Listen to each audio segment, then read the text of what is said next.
Primero les quiero presentar a quienes nos acompañan. A mi lado está Hirohisa Hirukawa, director del Centro de Investigación de Innovación de Robots de Japón. Es autor de más de 100 artículos y libros, incluida la introducción a la robótica humana. Ha desarrollado robots humanoides, muchos de los cuales hemos visto en televisión nosotros, incluidos el HRP2, el HRP3 y la versión 4C del mismo robot. Y es uno de los principales contribuyentes para la creación de un centro de seguridad de robots en esta misma agencia japonesa que les he mencionado sobre investigación en robótica. Fue galardonado con el premio Ciencia y Tecnología por el Ministro de Educación, Cultura, Deporte y Ciencia y Tecnología y el premio a la Innovación Abierta por el Primer Ministro de Japón. Es sin duda una de las eminencias que existen a nivel global del mundo de la robótica. Y también nos acompaña a su lado Tiziana Terranova, doctora en Medios y Comunicaciones en la Universidad de Goldsmith de Londres, profesora e investigadora en Cultura y Medios de Comunicación Digital y Política en el Departamento de Ciencias Humanas y Sociales de la Universidad de Nápoles. Su trabajo se centra en los efectos de la información y la tecnología en la sociedad. Su trabajo más conocido es su tesis del valor económico en la economía digital. Ha publicado un número importante de ensayos y discursos como la monografía Cultura de la Red, Política para la Era de la Información. Es conferencista habitual en encuentros de este tipo sobre culturas y políticas de los medios digitales en el Departamento de Ciencias Humanas y Sociales de la Universidad de Nápoles, donde es profesora. Bueno, nos ha gustado, ellos dos han presentado ya durante la jornada en Congreso Futuro, lo hicieron ayer, de hecho en tracks separados, en materias separadas, pero los ámbitos de investigación en los que ellos están nos han hecho a nosotros muy atractivo poder juntarlos acá, junto a ustedes, porque todo lo que está ocurriendo en términos de cómo los avances de la tecnología están afectando a nuestra sociedad, cómo eso se transfiere además al mundo del trabajo, al mundo de la organización, y cómo en materia de automatización, por ejemplo, el debate que estamos viendo en nuestro país en forma reciente en términos de qué va a pasar con los puestos de trabajo como los conocemos hoy día, qué va a pasar con las carreras como las conocemos hoy día y cómo la tecnología va a seguir afectando ese proceso. Bueno, evidentemente son dos ámbitos que tocan de alguna forma tanto la investigación como la práctica que han en la cual han trabajado tanto la señora Terranova como el señor Hirukawa. Así que bueno, vamos a tener una presentación de cada uno de ellos y luego la oportunidad de intercambiar opiniones, hacerles preguntas, aprovechando el valor de los conocimientos que tenemos hoy día en nuestra mesa. En primer lugar, entonces, voy a dejar con ustedes a Hirohisa Hirukawa para que nos cuente qué es lo que está trabajando el Centro de Robótica en Japón en esta materia. Muchas gracias. Hello, my name is Hirukawa. I came from Japan by 36 hours travel on this Monday. So this was maybe the longest journey I ever had. So the title of my talk is Mobility Makes Us Happy. So I'm working at the National Research Institute called AIST. This slide shows that mobility is very important function for us. So when, for example, we can walk outside, we can take a walk in a park. Also, we can, for example, go shopping. We can go to a restaurant. Also, we can visit our friend. So it means we can enjoy our social civic life, and also we are the part of the communities. And even when we cannot go out, we cannot go outside. But if we can walk inside the house, still we can go to a bathroom by ourselves, and we can be independent. And still, then we can also live with our family, or maybe we can live near a family or a friend. So still, we can enjoy our lives very much. So mobility is very important. It's a fundamental function for us. This is called ICF. ICF is an international classification of functioning, disability, and health. It was defined by WHO in 2001. It says that health is found on body function, activities, and participation, and so is depending on the environmental factors and personal factors. And robotics can be one of environmental factors which can support us. Here question is, can robotics assist the mobility of a senior person? And I would like to show these videos.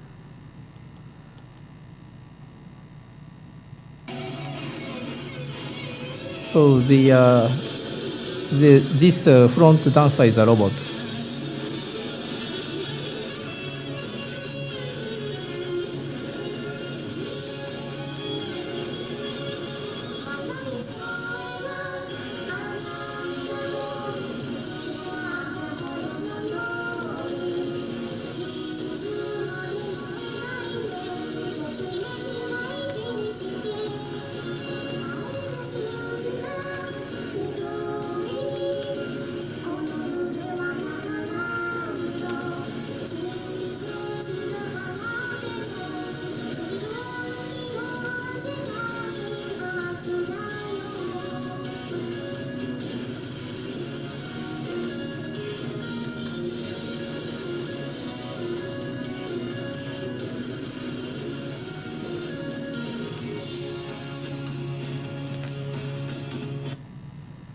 So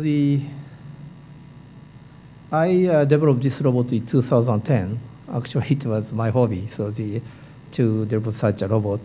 And Japanese government are very kind, and they gave us a very big money to develop such a robot.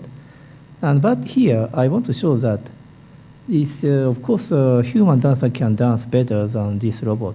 But still, such a dancing robot, it is not so bad. So I want to say that now we have the technology to control the whole body motion of the human figures. It's not perfect, but we have this level of technology to control the whole body motion. We can apply this technology to give the assistance for the mobility of humans. That's the idea. And after this project, I turned my job to be a more serious one, so the fun was over at this time. So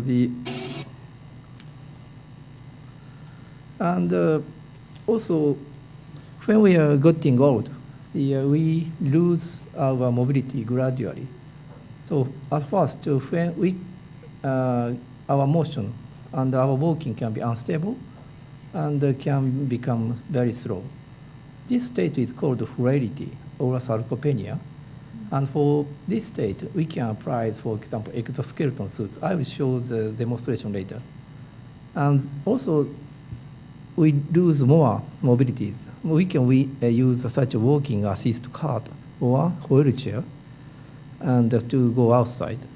And also, if we become worse, still we can use such an assisting cart inside a house to walk, to go to a bathroom also. And in the final stage, when we cannot stand up nor walk, so still we can use such kind of robotic device that carry us to transfer between a bed, wheelchair, and a toilet seat. So this video shows me example of the senior person using this robotic cart. Here, this looks like a usual cart, but it has a motor in the wheel, and it can assist the power of the motion. So this woman can handle this cart very easily because the motor assists the powers. And sometimes the cart may go too fast, so it's like this. So but such excessive speed can be found by a sensor, and it can be suppressed by using the motor to make a braking. And also, she may pass through some such a slope. At that time, so two wheels are controlled properly, and still she can go straight, still make motion stabilized. And also, when she use such a card in outside, so the walking trajectory can be recorded by using the GPS, and then we can evaluate the walking quality, maybe a length, speed, or something every day to have a better exercise. So this is an automatic drive wheelchair. Of course, we already have a electronic chair for a long time, but unfortunately, we have many accidents when such a wheelchair is used outside.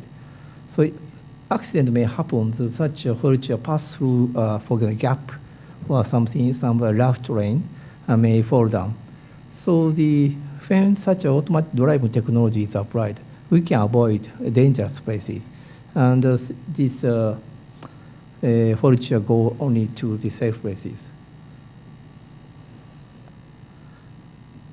And this is a transfer system.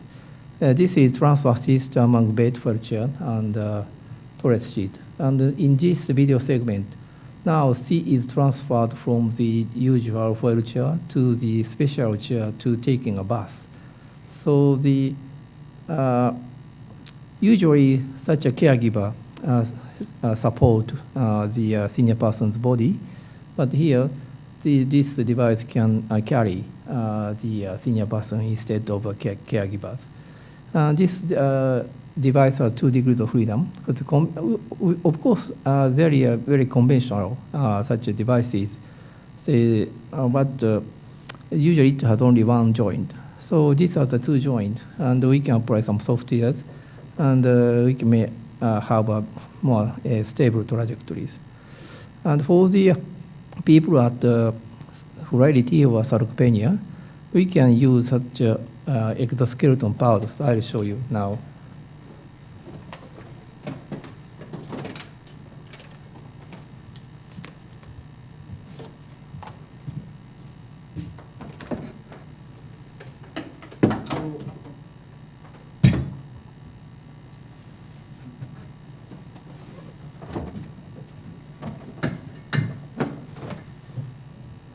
So I can wear these suits like this.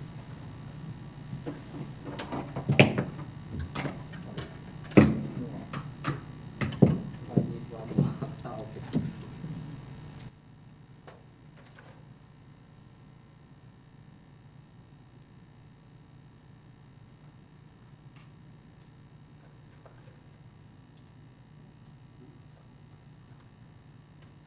And then this is support for each leg.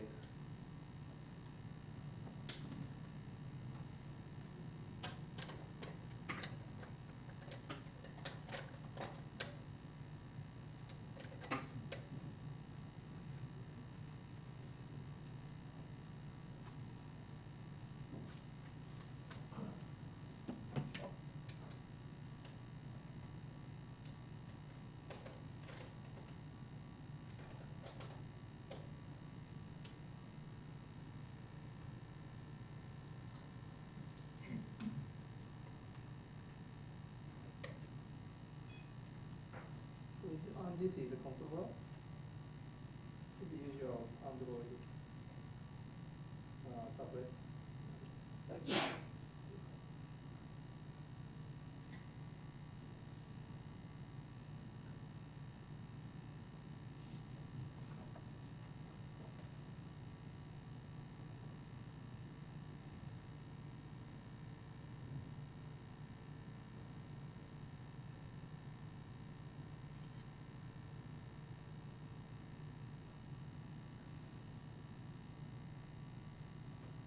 You see the green lamp is blinking? Yes.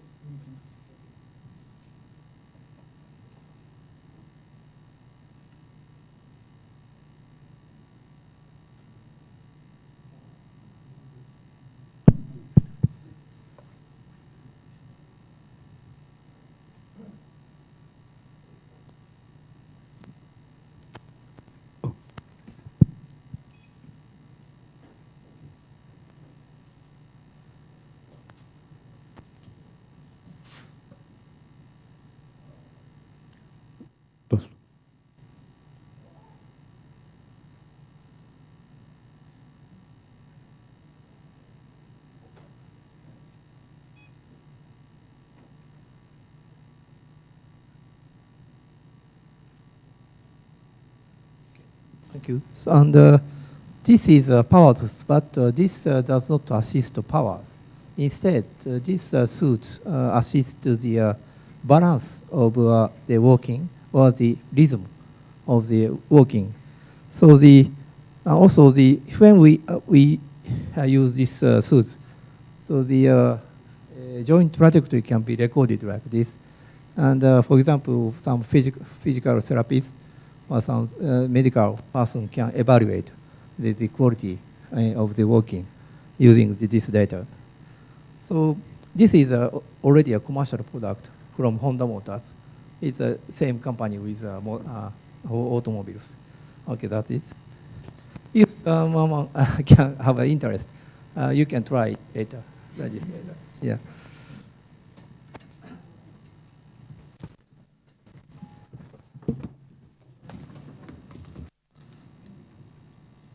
So we have a Japanese national project to develop such devices. This exoskeleton was developed by Honda independently, but we have a national project that developed such 15 products for long-term care of the senior persons. It includes such walking assist, smart toilet, transfer assist, also this safety surveillance sensor. And this slide shows technical background of such devices. We have, at first we developed data human models. It's a model of a human, including shape, maybe weight distribution, and so on. And this was made from 80 adult subjects, young subject, and also the 50 senior subject, around 80 years old. You see that 80 years old figure bit has more, so yes, is that. So and using such models, and we can visualize, for example, burden or pressure when we use such assist devices. Also, for that transfer assist device, we can find the optimal trajectory because such devices are 2 degrees of freedom. So we have infinite number of the options for such a trajectory.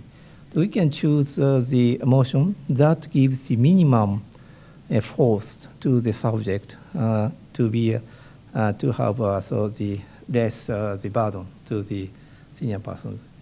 And we also built a road safety center in our institute, and there we can do the all of the necessary safety tests for such devices.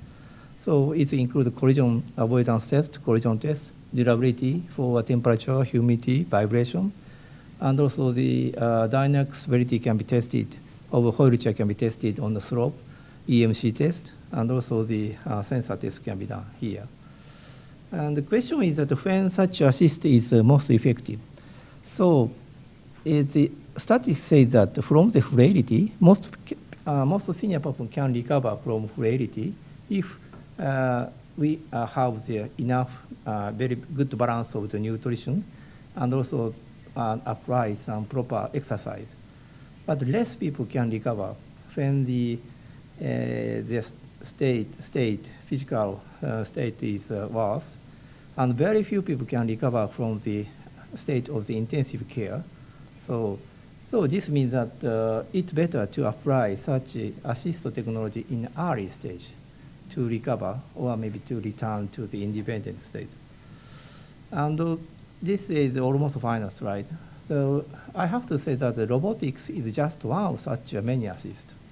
So this, needless to say, sports, physical therapy, medical rehabilitation are very good to recover the body function, health check, nutrition support, improvement of lifestyle. Also can contribute to keep our health. And also it's very important to have a communication with a friend, also the social and civic life to keep the I think ability for the walking or something or the mobility. So such motivation is very important because when many senior person may lose the motivation to be a very health when they are in a very bad stage. So this means that friends maybe family are very important, maybe much more than the robot to keep the health of the senior person. So this is a summary. That's it. Thank you.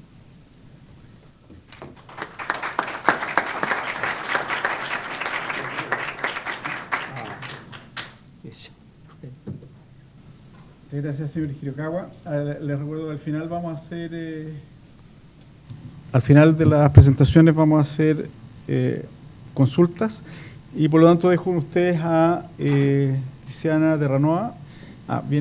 Justo viene llegando la presentación de Tiziana. Your PowerPoint is arriving right now. Así que mientras se instala, bueno, Tiziana nos va a introducir la temática sobre la cual vamos a hablar hoy día. ¿Esperamos la PowerPoint o do you want to wait the PowerPoint? I can start. You can start right now? Yeah. Ok, comenzamos con Tiziana, gracias. Yes, thank you. Muchas gracias, buenas tardes. I'm very happy, estamos feliz to be here and very honored by your invitation. So I would like to connect to what you've just seen. Okay, now it's better. Yes. Yeah, it's ready. Again, Yeah, sorry. it's ready. Yeah. 20. So I'm going to adapt my presentation. Come faccio? Così. Right. I would like to mention what we've just seen. Right. We haven't just seen a prosthesis, a wonderful prosthesis that can give mobility to older people. But we've seen that a device, a mobile device was used, and maybe there was an app that you use that is connected, or there is a program that you use that is connected to the machine, right? So this links quite directly to what I would like to talk to you about, which is the fact that there is an app now for walking as well, or for assisted walking, right? There are apps for everything. It's not a long time. It hasn't been a long time since we started getting these small programs called applications on our smartphones, on our phones, and on our on tablets. The campaign, there is an app for that, launched by Apple, is just 10 years old. It was 2009 when they launched this campaign.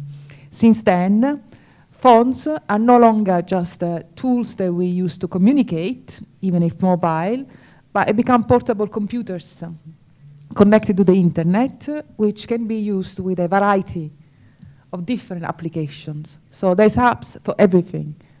We can imagine this app broadcasting information, right, about patterns of walking and all kind of sensory-enabled information to a centralized server.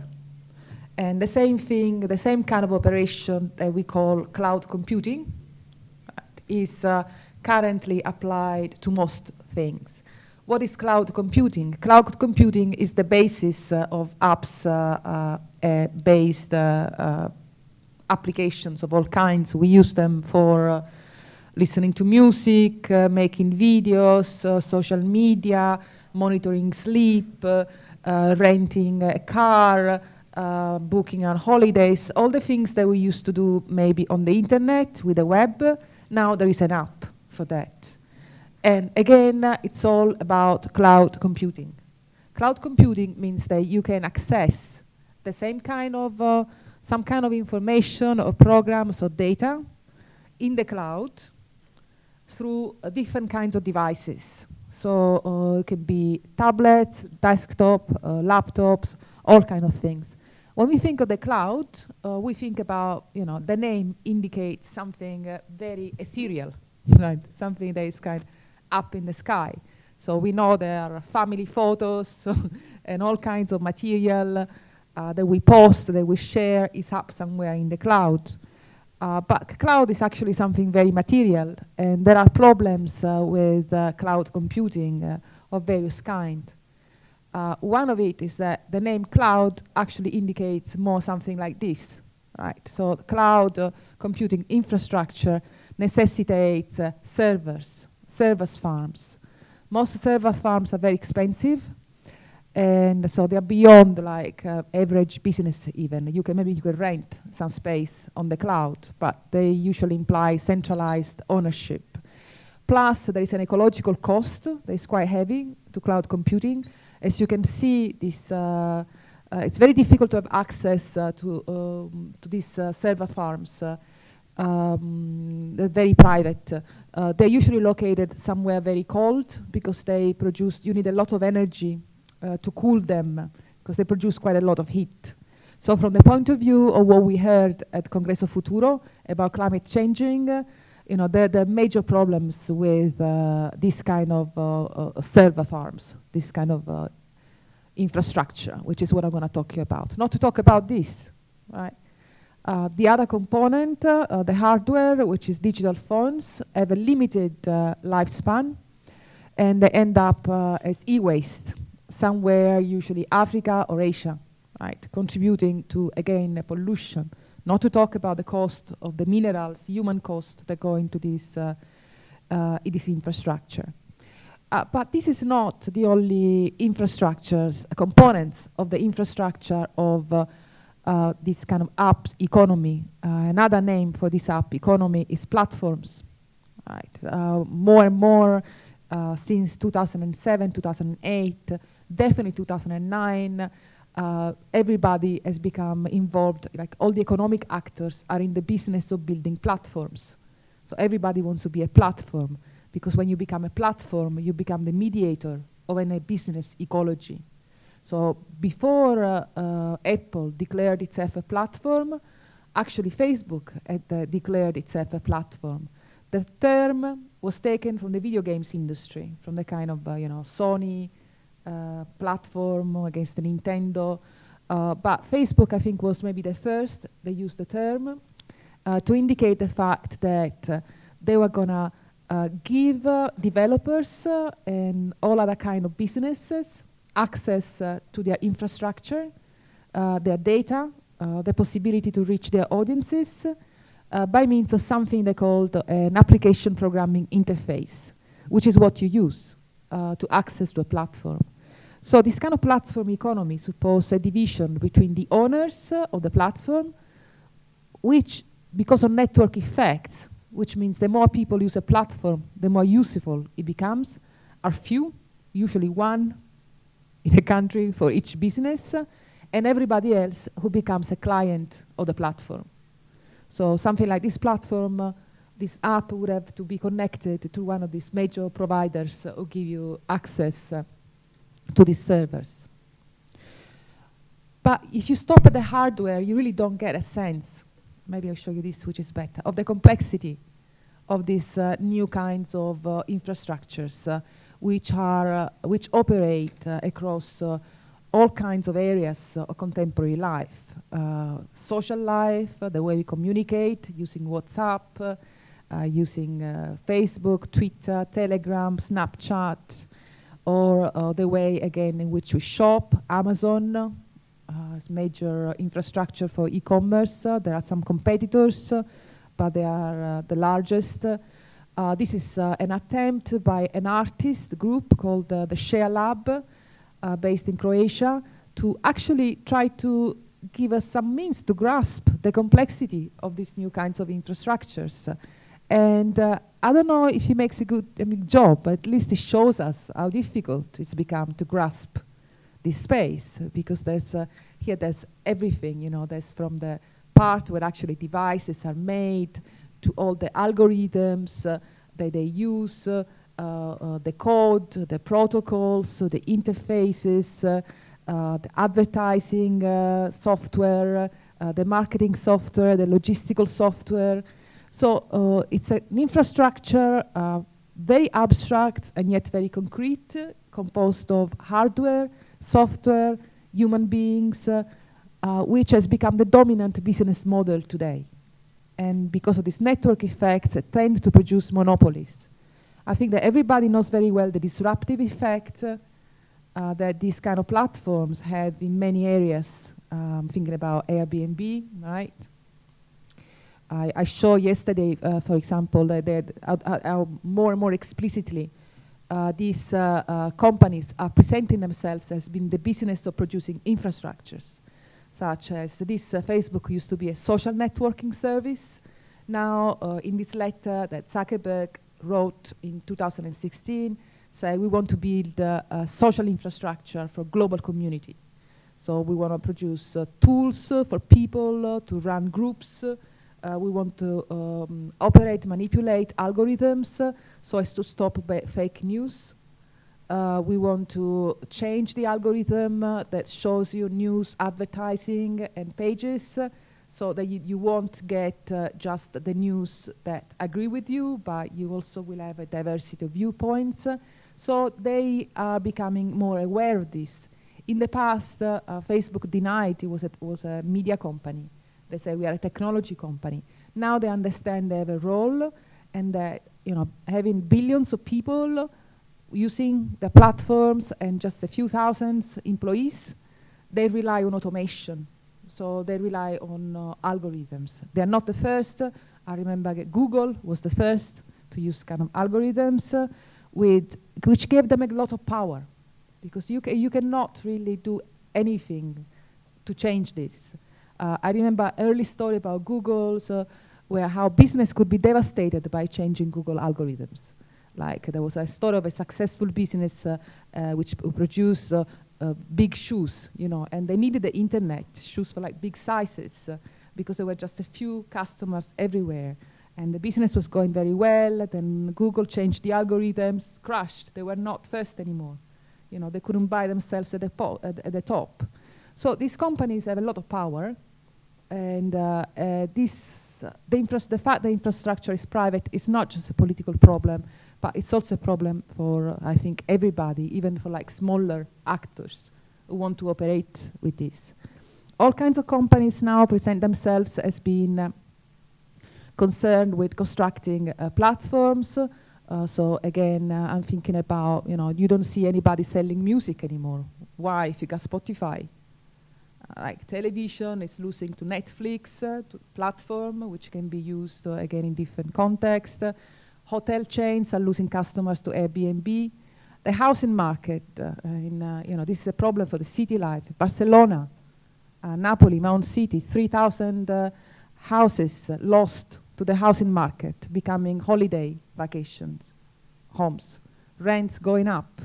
There's externalities to these business models. For example, the city of Barcelona is very much kind of concerned with, I think, and it's not the only one. There's also political effects. As you know, you might know that Facebook was summoned by the US Congress to speak about its role in the last elections. Why? Because apparently companies, political marketing companies, such as Cambridge Analytica, access their database. They use those tests, make a test to understand who you are. Do you agree to give us permission to get your friends' names? Yes, right? So that's how they got their names. And they reconstructed that social graph, and they use it to target swing voters with very controversial fake news. So 3% vote, you can swing it. When elections are won in a climate of polarization with small votes, you win the elections in this way. You see what happened with Brexit. Again, social media were blamed. 2-3% vote. It made more effective targeting swing voters than it used to be before, because this always happened. But now it's become more efficient. Plus, again, it's all about creating engagement, so it's about clicking, getting likes, and this is affecting our political cultures as well. There is an issue in many places with something that is not showing very well. This is the called gig economy, another name for the sharing economy. The gig sharing economy, again, it's like Uber, right? Taxi drivers now had to face up competition from people who run their own cars, and through an app. And it's great, you just book it, you get the car, and you know who the person is. So there are advantages to this. This is probably the way to go. But the way it operates now, again, these companies decide everything, and there can only be a few of them. So for example, I'm thinking about, I mentioned Deliveroo. which is the company that delivers food. Like here, I've seen many people going around. In London, they changed the algorithm, and that meant that people that saw their wages crash. It was not, they made a lot less money. In order to go on strike, they had to hack the platform to find each other, and then they coordinated and they turned up at the headquarters. And when they saw them, they were not used to seeing people who work with them. People work for an app, don't work for, they don't know who they're working for. Terms and conditions are not decided. And again, everybody can end up working for an app for this model. So there are issues. I think it just went. All right. There's Hirohisa has taken over again. Sorry. The robot. Yeah. So these are some of the things that are being discussed in Europe and in North America really quite a lot. And I think that's one of the reasons why people are starting to thinking about whether there is a different way of using computers to run an economy. Because some of these changes are necessary. You need the digital infrastructure for a lot of things. It makes things more efficient, possibly more safe. But how do you do that? People are looking at Chile. They're looking at the experience with the cyber scene, with the Allende government, where they use computers. They try to use computers to run the economy, to get data and kind of manage a centralized socialist economist. Of course, that is no longer possible. The same was done by the USSR in the 1950s and 60s, trying to use computers to manage the economy, but it was all very centralized. Today, people are thinking in different terms, right? They are thinking, an alternative to a world economic infrastructure managed by a few giant corporations, or the kind of Chinese socialist model, again, of using these technologies for social government, social cybernetics. And a concept that keeps coming up is the notion of the commons. The term commons refer to the ways in which land, before in England or in many parts of Europe, and not just Europe, I think over here as well, was run as a commons as a common property, which was not run by the state or by privates, but there were institutions which could run things in commons. And this was how the internet was run until the 1990s. And for many ways, it is. They're like technical committees of volunteers who would look at standards, the IEEE, the W3C consortium who looked at internet protocols. The Nobel Prize 2009 for economics, Elinor Ostrom, argued against the notion that things run in commons cannot work, arguing that commons develop their own institutions, which are more efficient at managing some things. Silvia Federici has shown that something like that, women very much also take care of commons historically, looking at urban food growing, for example, as a kind of example of that. People on the left as well, the accelerationists are looking at the idea of an infrastructure, technological infrastructures run in ways which are not proprietary. Barcelona is very committed to the idea of taking back the digital infrastructure of the city from the American corporations, which had been outsourced with running it before, so taking control back of data. They've been using European funding, such as European framework to construct digital infrastructure, again, for running smart cities, and also for taking back control of data, because these companies also got all this data that then they use to construct more products that they could sell. So Decode has been helping to develop platforms for decision making, but also for control, distributed, common-like ownership of data, which everybody can use, right? Then you don't have to go through and buy them from somebody. There's projects such as Airbnb are trying to put back money into the city. This company, Airbnb, doesn't pay taxes to the cities, so the city's infrastructures are decaying. Transport, hospitals, schools, who pays for that? So there you need to put money back. There's a movement called platform cooperativism, which is about kind of taking control on a distributed ownership of platforms to organize various kinds of services. These people are like been collecting kind of knowledge, like the peer-to-peer foundation, about these different modes of running data economies.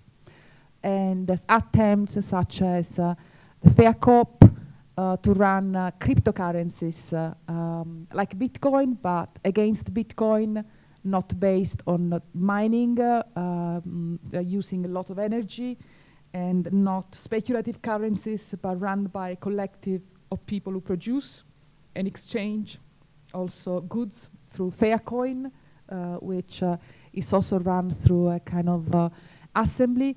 These are all experiments which have been made. They are trying to kind of maybe revert the process which led to from the internet being run as a common, so a kind of digital infrastructure which had owners, but which had government, which was not privatized, and it was not even not public at the same time. It was not the government that ran it, but again, it was committees, it was institutions that formed to regulate that was produced in common. So is it, you think that there is a position which I can identify with many people, that running a digital infrastructure as a commons would be more beneficial to everybody than the current arrangements of few centralized companies running monopolies, mostly North American, but not only, in many key sectors of the economy? Thank you.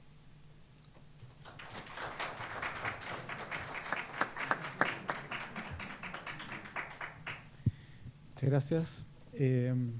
Tenemos un espacio para hacer preguntas. No sé si alguien quiere aprovechar la circunstancia.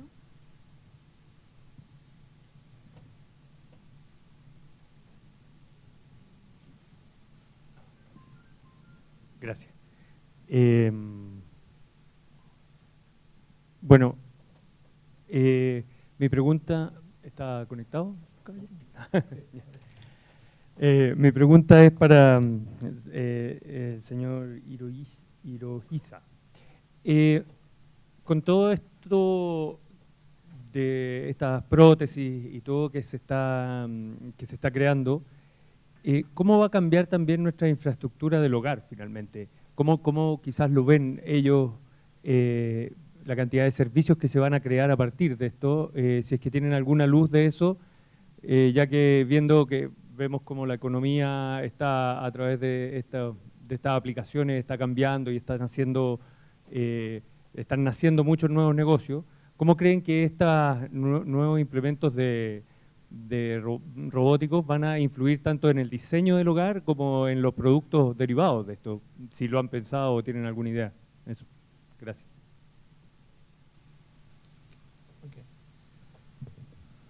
So at this point, we only we only had such devices independently, but you're right. So such a device should be part of some whole service, or maybe part of some system at home. So, but we are just in the beginning. So even at the long-term care home for senior persons, so the very few company started to use such a device with IT system, like a sensor or some recording system or some artificial intelligence technology to analyze the data. Now we are in the beginning, but started to have the whole data from the life at the nursing home, and also the life from the home, our private homes. So also same very similar event happened also at the factories, also at the service industries like a mass supermarket or maybe many things. And now, so such data would be very important. And currently, most of the data is governed by Google or the Facebook or the Amazon or some companies. But such data cannot be obtained from the user PCs. So such kind of lifetime log and also the usage of the such devices or the sensors, the only, for example, hospital or the nursing care home can get such data.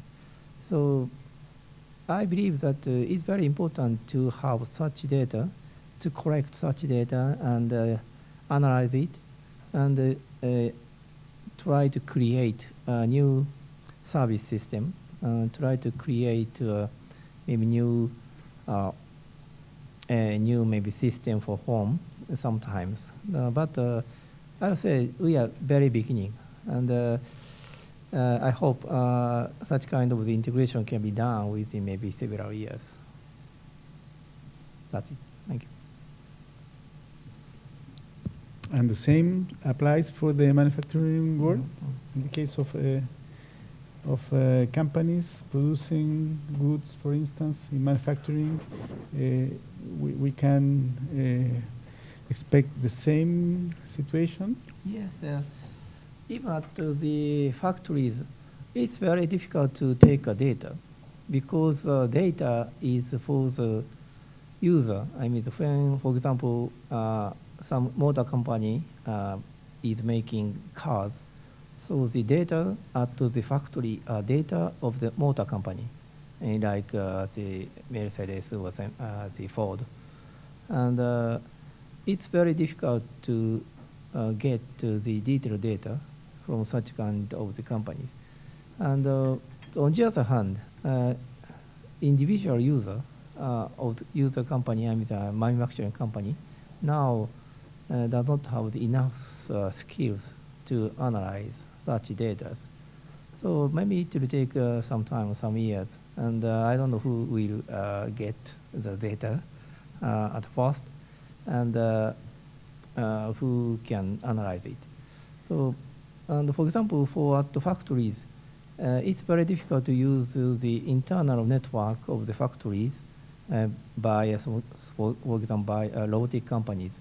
So the some of robotic companies put a SIM. SIM is for cellular phone to get their own data, and they try to get the data directly from their machines to their cloud system. So still, but some user company allow this, and another company don't allow such kind of the collection of the data. For example, Toyota says no to collect such data to FANUC. So such a battle, maybe such the competition just started. See.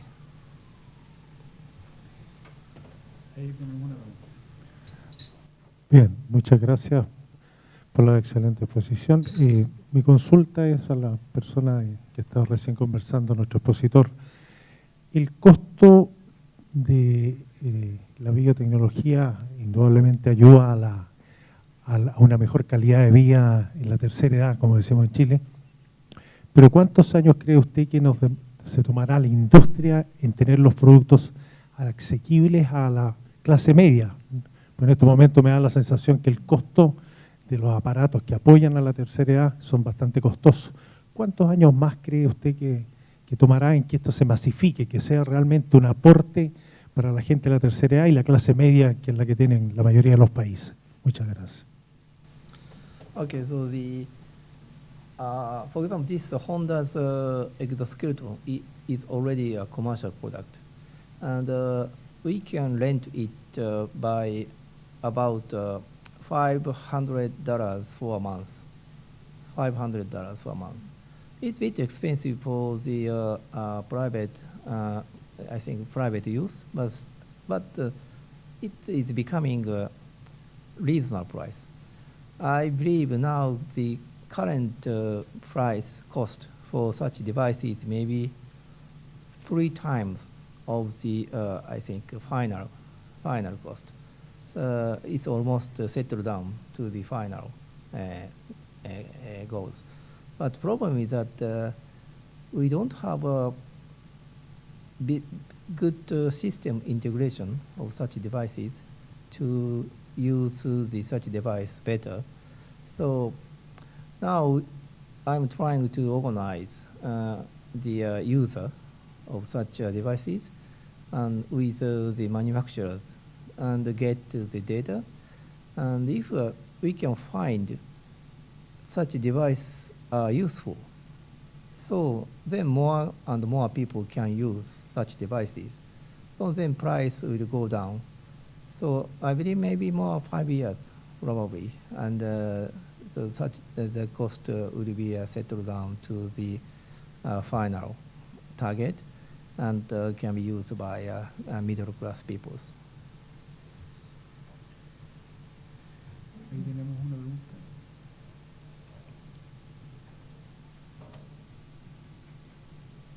Buenas tardes.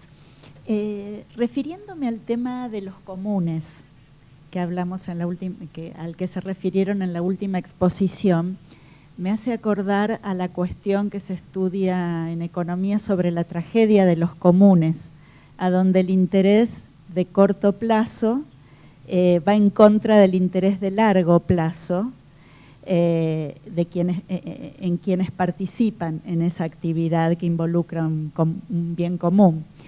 Pero acá me parece que enfocarlo desde ese punto de vista, y acá viene mi pregunta, ¿no hace peligrar la innovación, el incentivo a la innovación? Porque estos monopolios o estas empresas que han crecido tanto, lo han hecho porque son las dueñas de las ideas y no tanto porque tienen un problema de corto plazo, tienen un interés de corto plazo que va a destruir el bien común en el largo plazo.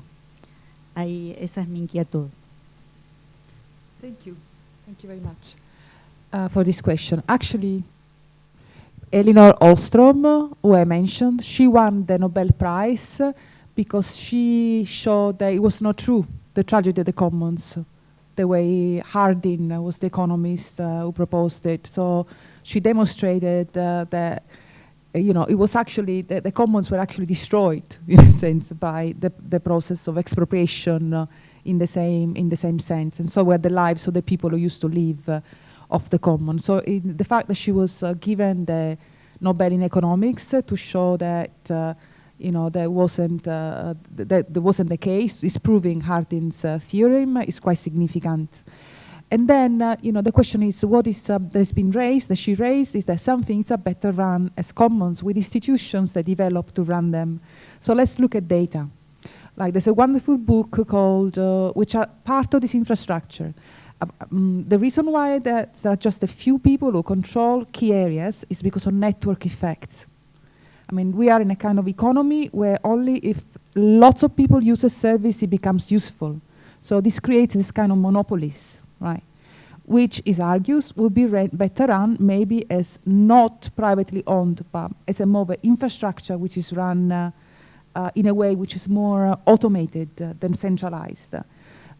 When Facebook emerged, for example, there was already a technology which was a protocol which could have allowed your web page to function like a social media page, but it was yours, right? You kept the data. Right? It didn't go into server farms. That wasn't developed because the investment went into that model because they would have more returns. But then there is this wonderful story that this woman who wrote this book called Mathematical Weapons of Mass Destruction showed about data. And she showed that there are uses of data which are very dangerous because there are maybe companies who are hired to run databases about schools, showing how school improve and firing teachers who do not do well. And they said they created a lot of disasters because the way they run data is very opaque, they cannot be controlled, there's no feedback. And she showed the most effective and functioning data commons that there is in the United States is a database with data about baseball players, which has been accumulating in 20 years with thousands of people inputting data about their characteristics, the way in which different players play, and changing them continuously. So when data is run as a commons, everybody can use it and improve it. And then it gets better. But if it's just a few people, and maybe many of us found themselves on the wrong side, like you're trying to interact with these platforms and you cannot. They decide the terms. That maybe is a good way for some people and not for others. And the big problem is the city life again. Many of these platforms, the kind of digital infrastructure that is privatized in the hands of few corporations have negative effects on city lives. Think about housing and tourism.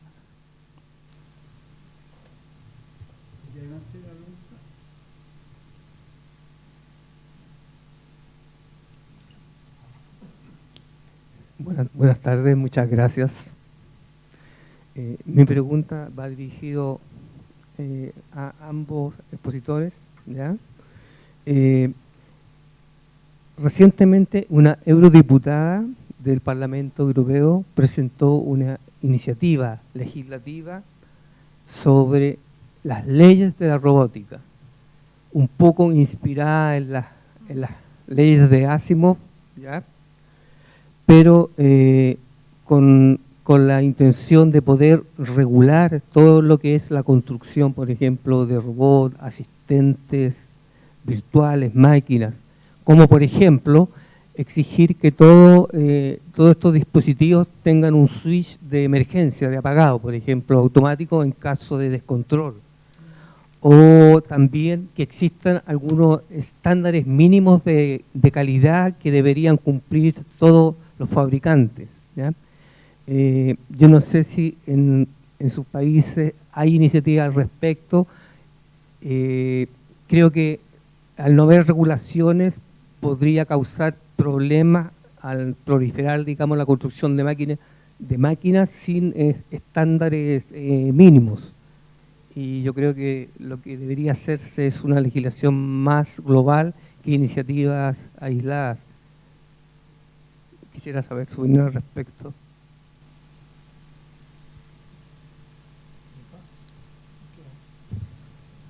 About the robot, we already have a safety standard.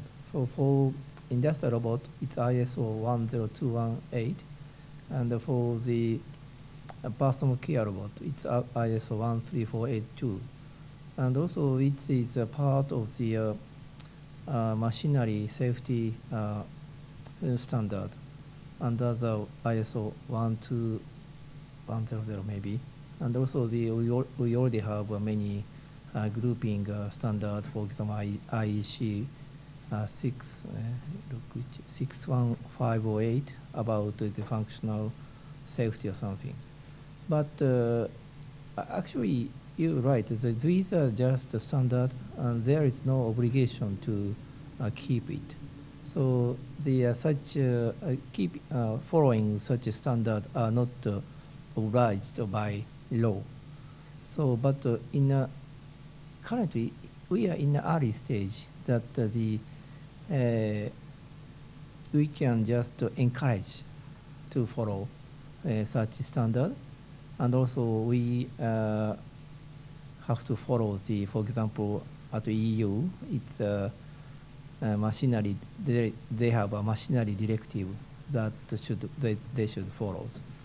And but when such a device are used by millions of people, then such kind of the standard should become obligation by law of each country. But in early stage, if we apply such kind of the obligation by law, so it's we cannot enhance the usage of such devices in early stage. So I believe that at this point, we can just recommend or encourage to follow this standard. And later, maybe this such kind of standardization should be, I think, obligation by laws. So now, currently, in that stage, I believe. But even now, so this is not obligation, but actually, many big companies usually try to follow such a safety standard, and most of the devices are enough safe. So I believe. Yeah.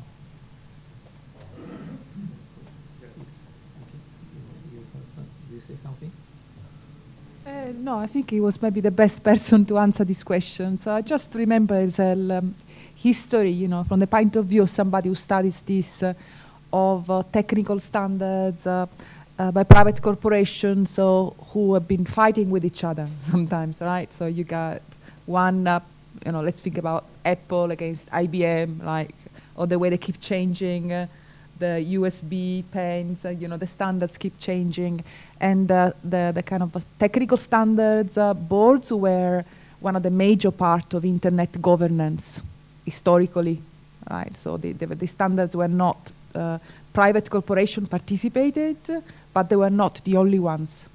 There were all kind of constituencies that participated when drafting the standards for networked communication. Yeah. So there is a funny story. Do you know you happen to know red flag law from UK? Do you know that? No. So when the automobile was created, so England so implemented the law that says when automobile is driven, some another guy have to be in front of the cars and shows the red flag, so and to make a caution to the surroundings. Actually, this is not. It's a true story. It's a true story, and this the actually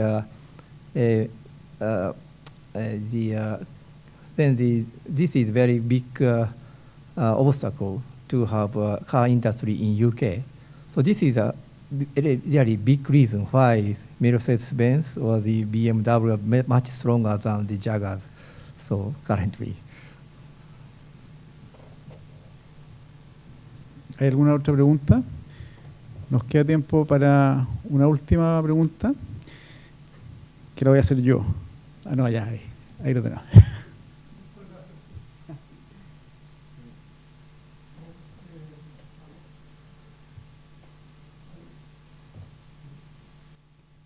Ahí sí. No hay duda de que el mundo es cada día más pequeño, aunque haya tomado 36 horas en llegar aquí de Japón, no es nada. Antes tomaba meses ir a Europa, o sea, 36 horas de ida, 36 de vuelta, es básicamente nada. Y el mundo hoy día es básicamente una entidad sin fronteras. Entidades como Google, Facebook, LinkedIn y todas las otras que han salido, ¿no es cierto?, son cosas que antes no existían. Es imposible para los gobiernos decir yo voy a ponerle impuestos a esto aquí o a esto allá y cómo lo voy a hacer. Afortunadamente los emprendedores somos más rápidos que los gobiernos y vamos adelante y los gobiernos siempre vienen atrás. La pregunta es ¿cómo hacemos, no es cierto, para manejar esto? Porque yo entiendo, supongamos, los impuestos que hay hoy día, China, como una política de Estado, dice yo voy a fomentar el comercio electrónico B2B, B2C, B2B transfronterizo, local, B2C transfronterizo, B2C local, todas las formas de e-commerce las voy a apoyar y por supuesto voy a tratar que en los otros países no me cobren impuestos, etcétera, etcétera. Aquí vienen los locales, ¿no es cierto?, los Falabella, los Ripley, los almacenes París diciendo, pero ¿cómo si los chinos me están mandando cosas aquí hasta, no sé, 200, no sé cuántos dólares sin pagar impuestos? Entonces, ¿cómo manejamos esto?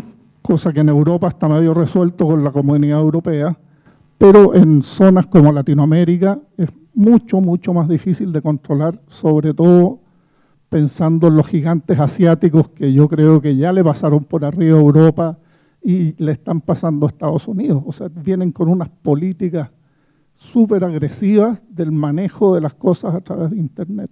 Entonces, preguntándole a los dos cómo ven, ¿no es cierto?, en Europa o cómo ven en Asia este nuevo cambio que es lo que está cambiando el mundo.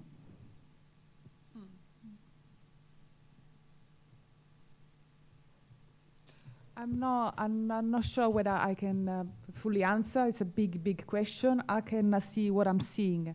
I'm seeing that national government are not where this is happening. It's at a local level, like the movement of the cities. So cities like Amsterdam, Barcelona, Naples, Bristol, for example, have been affected by some of these, are connecting to each other, trying to stop them on the ground, right? Or it's happening at the level of transnational, like European Union, again, going funding into building software that could allow a shift, right, into more like distributed ownership. Nation states seem to be the least effective, apart from China, which is in itself is so big. There is not even a nation in the sense that a Latin American or European nation can be the least effective. Said that, even maybe it's legislation as well. Even European legislation is not effective. But I think cities, they could be more capable. So it's a national level that is becoming less effective. That's what I'm seeing. Yeah, actually, I don't have any good answer for this problem. And its situation is the same in Japan. So most of the now data is governed by GOFA. And no Japanese company can fight with these companies. But one idea is still very few data have been obtained by these companies. So this is just a data that can be obtained from on the internet, so on the cyber network. But when we live in a real space, we have much more data. For example, what time we wake up and what we eat, or maybe what kind of the activity we did. And still, we have much frontiers about the data. Maybe we can create another way to get more data by ourselves. And also, we can make such data to be something called open data. Open data that can be used any people. So now currently, so GOFA has the advantage because they have data only for them. They can use the data. So if data can be open data and can be used anyone, so maybe they can lose the advantage.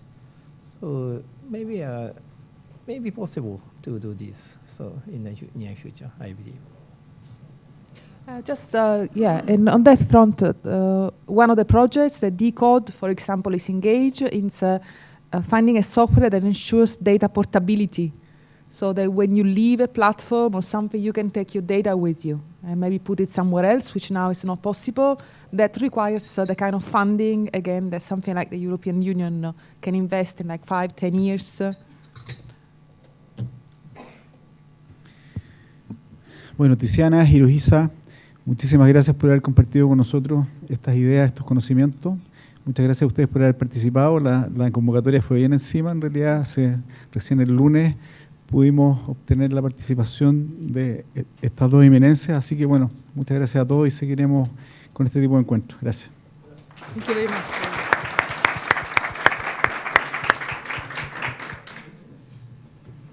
Thank you.